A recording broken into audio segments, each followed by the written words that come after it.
একজন ডিসলয়াল পারসন বা একজন অবিশ্বস্ত লোককে চেনার চারটে মুখ্য বিষয় হলো, number one, a cheater is always a cheater.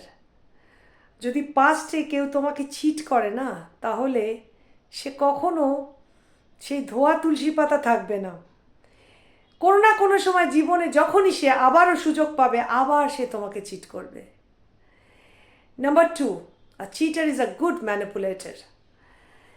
যে চিটার সে জানবে খুব ভালো ম্যানিপুলেটর হয়, কথা দিয়ে, খুব চিকন কথা দিয়ে তোমার মন জয় করতে সক্ষম হবে। সে বোঝাতে চেষ্টা করবে যে না, এটাতে তার কোনো দোষ ছিল না, বাই চান্স পরিস্থিতির প্রেশারে সে এটা করে ফেলেছে। এই ধরনের জিনিস আর কি, ম্যানিপুলেট করতে পারবে তোমার মনকে। নাম্বার থ্রি, যে চিটার জানবে সে সবসময় খুব ভালো একজন ইমেজ ক্রিয়েটার হয়। তার নিজস্ব ইমেজকে সে বাইরে সবসময় স্বচ্ছ রাখার চেষ্টা করে। বাইরের লোক জানবে যে এর মতো ভালো মানুষ তো আর হয় না, ফলে তোমার মনের ওপর একটা এফেক্ট পড়বে যে না, বেসিক্যালি ও খুব ভালো। তো নিজের ইমেজটাকে সবসময় ধরে রাখে।